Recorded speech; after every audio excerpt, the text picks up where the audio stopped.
Are visitations by demons just the fanciful imaginings of fiction writers and Hollywood movie producers? Or do they really occur? Joe Heinzelman says they do. There are demons that are set to keep us from God. There are demons that are set to do nothing but to frustrate the maturing process. There's no other grand scheme that they have but to do those two things. Joe grew up in Missouri. He attended church as a boy but never had a relationship with Christ. Even when he was young, Joe could sense a spiritual battle brewing around him. I used to love riding my bike, and there was a bike path that ran along the ditch. And I remember riding it from my friend's house, and I just really felt this presence of light on one side of me and a presence of darkness on the other side. And I just kind of shrugged my shoulders and was like, well, whichever one of you gets me first can have me. Joe had few friends.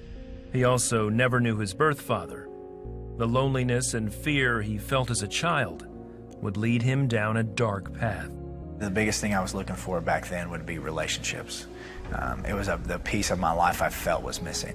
When his mother and stepfather separated, Joe began to fill the void in his life with alcohol and eventually the occult. He started experimenting with a Ouija board, which opened doors that would not be easily closed. We had some very powerful experiences then, and I just felt this something extra in me, and I knew that something was different. And I remember walking down the street that night, and the cats were in the yard, and they would just start hissing. And later, as an adult, Joe met 3 demons. The demons had really started making themselves very known to me at that time. There was 3 of them. One was a manipulator, and it took on the female persona. The other was a tormentor, and he took on the male persona, and then the other one was the mastermind. Every night I would meet with them, and they would just fill me with this knowledge of the kingdom of darkness and how they operate. It was one of those moments that, look, if you'll just let us teach you, then we'll give you everything you want. Joe says the demons began prodding him to harass Christians. They began to put me into situations where, you'd have good-hearted Christian people, evangelists out, preaching in the streets. I would engage them in conversation, and 9 times out of 10, they would be outside with me 30 minutes later smoking a cigarette, questioning their faith. That was a big thing to me, to be able to unhinge a believer. One evening, Joe says his demons told him to go and disrupt a church service. They told me to mock God in his own house, and this was exciting for me. And so we go to this little tiny storefront church.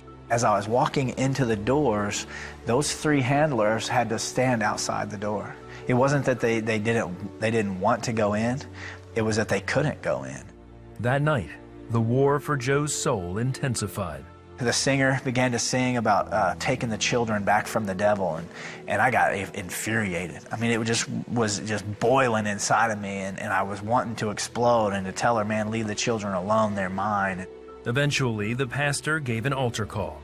This lady comes to me and asks me if I wanted to accept Jesus into my heart. And I told her, lady, you're a woman of God, and I don't want nothing from you because you got nothing I want.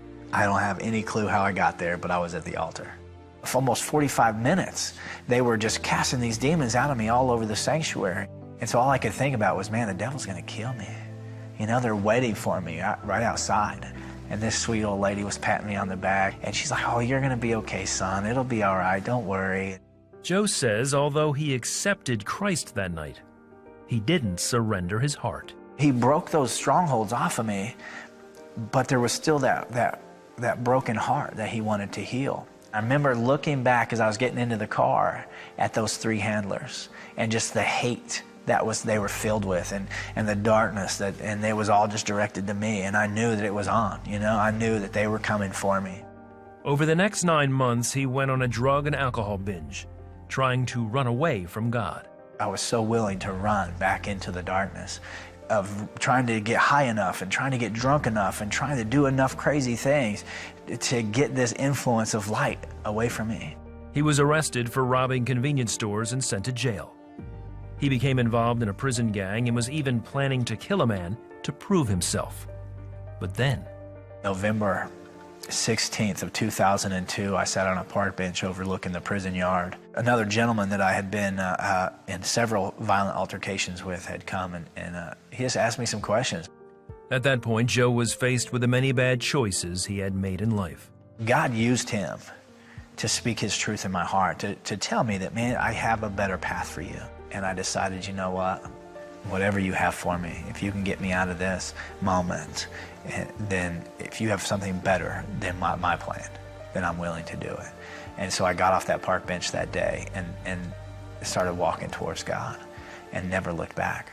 Joe says he now realizes how God used his time in jail to speak to him. That I had to be in prison because I had to be in a place where I could not escape and I could not control. Because with the world, I could get lost and I could run and run. I know what it means for David when he said, I make my bed in hell and lo, you are with me.